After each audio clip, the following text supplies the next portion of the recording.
Hi, this is Danny Jarabek here with Awards Radar, and I am very excited to have Brandon Sklenar with me today. I first want to say, Brandon, congratulations on this show. It is wonderful, so much fun to see you in this series. Thank you for joining me today. Thanks for having me. Yeah. Yeah, so just to start it off, I'd love to ask you, of course, this is a series. You play Spencer Dutton in 1923. It's a series that has multiple series involved in it. So, what is it like for you to step into this sort of larger Yellowstone universe now? And what does that entail for you? Uh, I mean, it's pretty crazy. I knew going into it kind of this world that Taylor's created between Yellowstone and 83, and I was a huge fan of 1883. I just thought that thing was the whole series is pretty damn near perfect. Um, and Yellowstone I'd seen a little bit of, and my father is a big Yellowstone fan, and my mother and my sister and pretty much my whole family. Um, and Costner's, he's a legend, and I so I knew going into it that there was a built-in audience, and there was uh a really large loyal fan base, but I didn't I didn't really feel the whole weight of it until we shot the thing. And then, you're coming home and you start noticing you're at the airport, or you're just doing your thing, living your life. And you see like, Yellowstone hats in the airport and all over the country, and Yellowstone jackets. And yeah, it's pretty wild. I don't know of another show in existence that has, uh, you know, that large of a fan base. I mean, that's you see people wearing Dutton Family Ranch gear everywhere, all over the place. It's crazy. I was in like a Cabela's in forget where I was, somewhere out west here, and there was they'd whole like Yellowstone merchandise section in the Cabela's. It's a trip, definitely a trip for sure. Yeah, it's wild. And now you're absolutely a part of that too. So I'm sure Yeah. that's pretty surreal too. I was going to ask, you commented and alluded to it a little bit, but if you going in, if you had familiarity with Yellowstone in 1883 before stepping into this show. Yeah, yeah, I did, and I like I said, I really loved 83. I thought 83 was, I mean, Yellowstone's great, but um I hadn't watched a ton of it. I was kind of late to the game with Yellowstone, and but 83, I just love that series. I mean, that I think every episode I was in tears watching that show, and to step into it and be, Elsa's brother, and it's just pretty surreal. It was very surreal. It still is surreal in moments for sure. But yeah, it's pretty wild. Yeah. Yeah, for sure. And of course, you play the character of Spencer Dutton. And so, how did you begin to build this character? There's a lot of uh, This character brings with it a lot of baggage, a lot of heavy emotional you know elements to who this character is. So, how did you begin to build that, and how did you try to process that into who you wanted to be with this character? Well, in terms of building out the character, I mean, I when I first read the script prior to testing for the role, um, I could feel in the words just there's kind of this Dutton, there's like this Dutton soul sort of energy way of talking, and how all these like key Dutton men move throughout the world, and how they handle conflict and how they handle themselves. Um, and I could feel it immediately off the page. So I knew that's where Spencer had to kind of live. and he's been through a tremendous amount of trauma from age 6 onward, and then in the war, and then the trauma he's experienced just as a big game hunter, and almost dying on a weekly basis, plus the alcoholism. So there's a lot of like there's a lot of stuff to layer in there. And for me, uh probably the biggest thing was just building the inner life of him and his memories, and really carving out what those specific traumatic events were, very specifically, because he's someone who's kind of driven by his trauma, and everything is sort of a reaction to his trauma. um so just building them out so that when I'm talking about the war, or when I'm thinking about my mother, I'm thinking about my father, I have very specific memories, that feel very real to me, that I have an emotional response to. So I just spent a lot of time doing that. He's such a contained character, and he doesn't show much until he shows you. He keeps everything very close to him.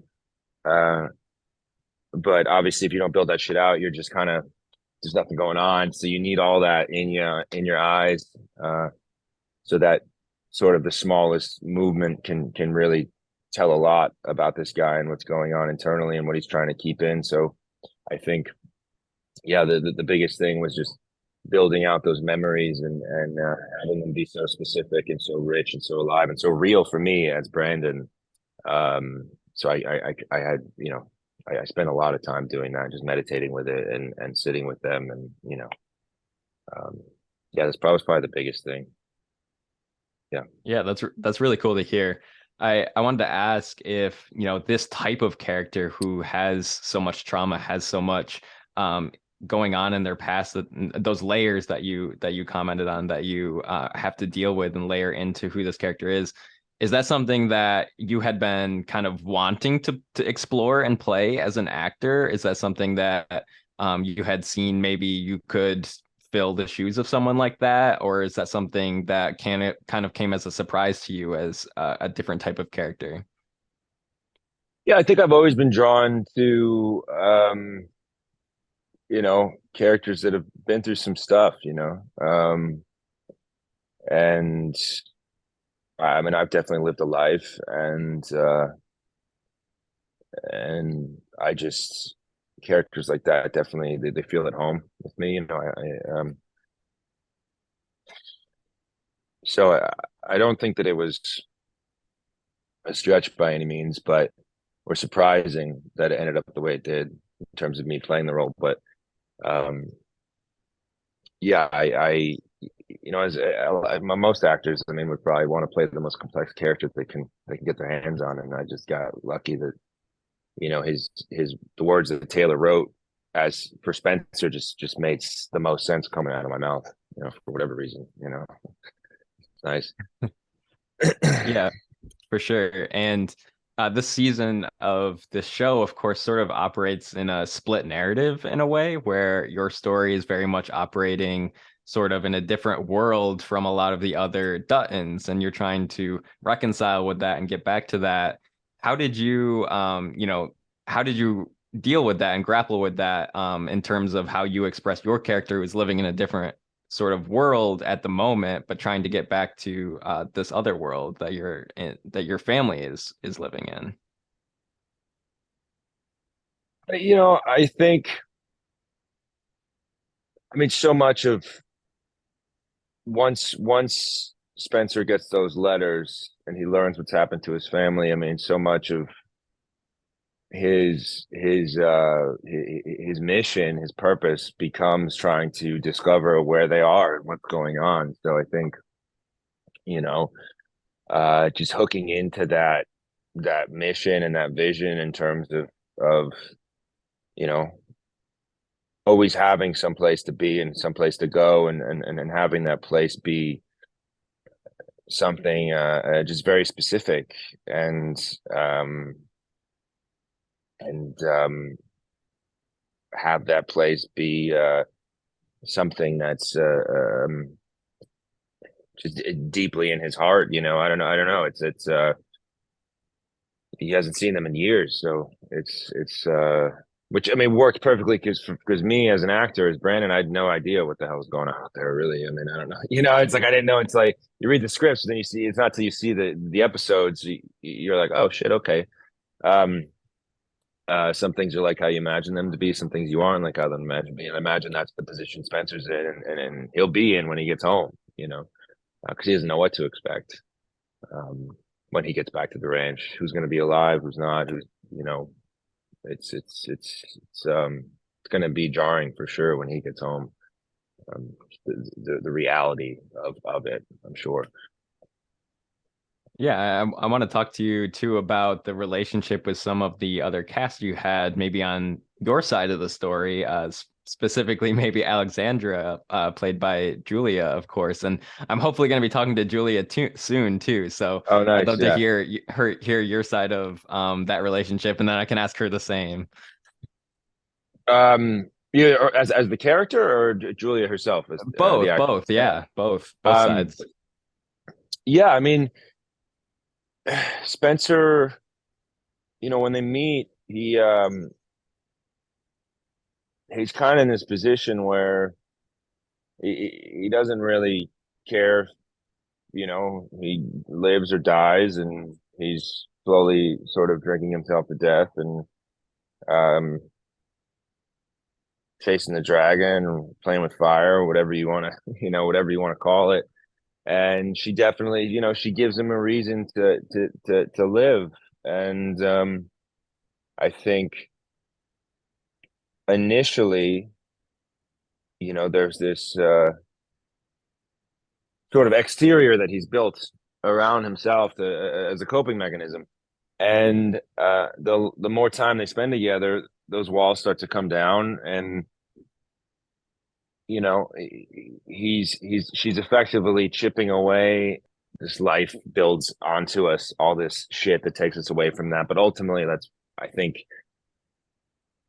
when someone's feeling their best, they're feeling they're most alive. It's when you're in those environments that make you feel ageless and they make you feel like a child. Um, and oftentimes love is the mechanism for that. And that's exactly what happens to Spencer in the show. You find something to truly love for the first time in his life, and it opens him up in this way, and this sort of boyish quality comes out of him, and at the same time, he becomes through that even more heroic and selfless and um, incredibly strong. Um, and in terms of working with Julia, I mean, we got very lucky in that we didn't chemistry read together.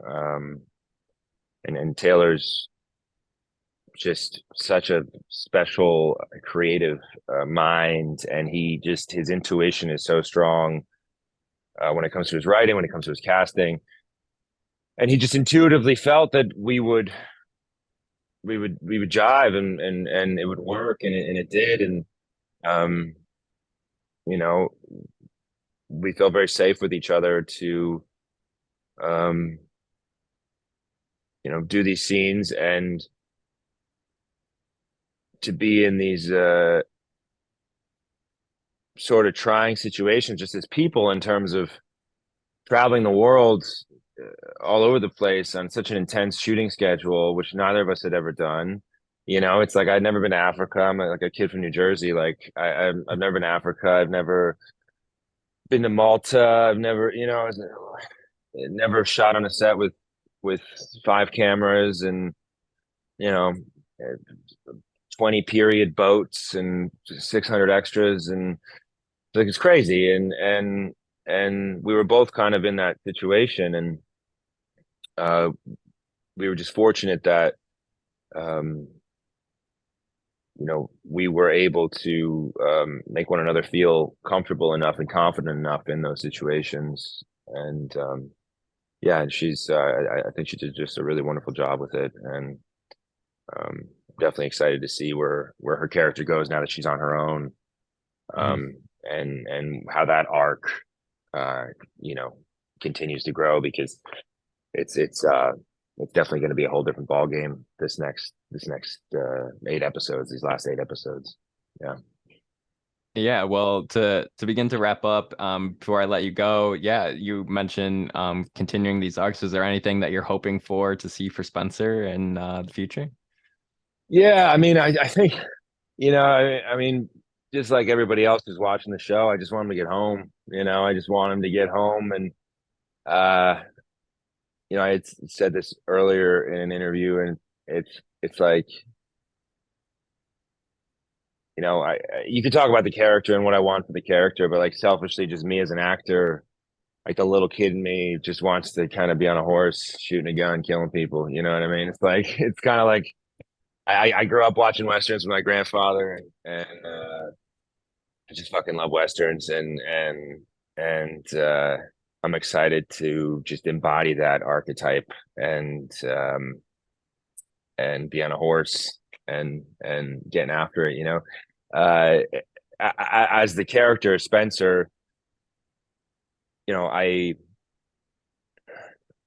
I really hope that he has time with Kara and with Jacob, and I hope that there's space and time for them to fully reunite and have some really wonderful moments together. And Jack, I'm really excited to see, the dynamic between Jack and Spencer, because Jack's been in this position where he's kind of like, hey, I can do it, I can do it, and they're like, we got to wait for Spencer, and so that there's this interesting, I don't know if there's going to be animosity there between the two of them. I don't know, you know, where Taylor's going to take that, but I'm very excited about that. And also Tiona, I really hope there's some crossover with Spencer and Tiona. Amina's just such a fucking powerhouse, and Mhm. yeah, I would love to be able to act with her and see where that dynamic leads, because Spencer's definitely coming into these last eight like pretty hot in terms of like, I mean, he's he doesn't know if he's ever going to see Alexandra again. He doesn't know if he's going to get home and his whole family's going to be dead. He has no idea what's going to happen. And he effectively blames himself for everything. So the amount of guilt and shame and anger and sort of vengeance and longing, there's just so much stuff there. And I could imagine that it'll be a pretty different um, it'll be a different show tonally, I think, going in to these last eight in terms of how high the stakes are and how much lost potentially is ahead for everybody. Because I think we all know Taylor's writing, and it's not like it's not going to be roses and daisies and everyone's baking a cake together. It's going to be pretty heavy and probably fairly violent, I would imagine. At least I hope so. So yeah, yeah, Well, I hope so too, because I'm excited yeah, to watch. So thank you so much for your time. I really yeah. appreciate Thanks, getting to man. chat with you about this, and I look forward to seeing more. Yeah, man. Thank you so much. All right, have a good one. Yeah, take care.